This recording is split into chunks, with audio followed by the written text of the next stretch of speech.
ওদিকে অস্ট্রেলিয়া সফরে ভারত স্কোয়াডে জায়গা না পেয়ে হতাশ মোহাম্মদ শামি। প্রধান নির্বাচক অজিত আগারকারের কাছে তার ইনজুরি সংক্রান্ত কোনো হালনাগাদ তথ্য না থাকায় চটেছেন তিনি। জানান তার কাজ কেবল প্রস্তুতি নেওয়া ও ম্যাচ খেলা। এদিকে জাতীয় দলে ডাক না পেলেও নিজের লড়াই চালিয়ে যাওয়ার ঘোষণা দেন এই পেসার। বয়সের ট্রেন ৩৫ স্টেশন স্পর্শ করলেও এখনও বল হাতে অনন্য মোহাম্মদ শামি। ২০০৩ সালে নভেম্বরে ওয়ানডে বিশ্বকাপের পর ইনজুরি সমস্যা কাটিয়ে চলতি বছরের জানুয়ারিতে ঘরের মাঠে ইংল্যান্ড সিরিজ দিয়ে ফেরেন এই ভারতীয় পেসার। এরপর চ্যাম্পিয়ন্স ট্রফিতে অংশ নিয়ে ৫ ম্যাচে নেন ৯ উইকেট, যা যৌথভাবে ছিল টুর্নামেন্টের দ্বিতীয় সর্বোচ্চ উইকেট শিকার।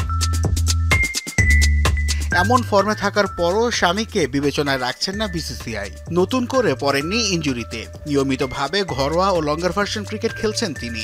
অস্ট্রেলিয়া সফরের জন্য ঘোষিত দলে জায়গা হয়নি এই পেসারের। তার ফিটনেস বিষয়ে প্রধান নির্বাচক অজিত আগারকার জানিয়েছিলেন এই নিয়ে কোনো আপডেট নেই তার কাছে। মূলত এমন জবাবেই চটে যান মোহাম্মদ শামি। আপডেট দেয়া বা জিজ্ঞেস করা কেবল আমার একার দায়িত্ব নয়, ফিটনেস নিয়ে রিপোর্ট দেওয়াও আমার কাজ নয়। আমার কাজ হচ্ছে জাতীয় ক্রিকেট একাডেমিতে যাওয়া, প্রস্তুতি নেওয়া ও ম্যাচ খেলা। উনি কার কাছ থেকে আপডেট নিচ্ছেন কি নিচ্ছেন না তা আমার দায়িত্ব নয়। আগারকারের মন্তব্যে শামির বিরক্তি ফুটে উঠেছে চরমভাবে। অস্ট্রেলিয়া সফরে দলে জায়গা না পেয়ে হতাশ এই পেসার। আমি আগে জানিয়েছি দল নির্বাচনের সিদ্ধান্ত আমার হাতে নেই। যদি আমার ফিটনেসে সমস্যা থাকতো তাহলে আমি রঞ্জি ট্রফি খেলতে পারতাম না।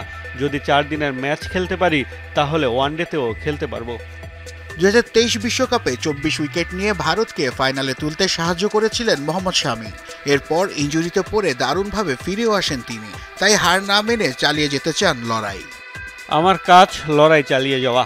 কষ্ট করলে সুফল অবশ্যই পাওয়া যাবে। আমি শুধু অনুশীলন করে যেতে পারি। জাতীয় দলে ডাক না পেলেও সমস্যা নেই, আমি রাজ্য দলের হয়েই খেলবো। ঠিক কী কারণে শামিকে দলে নেওয়া হচ্ছে না তা স্পষ্ট করে জানাচ্ছে না বিসিসিআই। তাই প্রশ্ন উঠছে, ভারতের জার্সিতে কি অধ্যায় শেষ হতে চলেছে এই পেসারের? নাসিফ শুভ, যমুনা স্পোর্টস।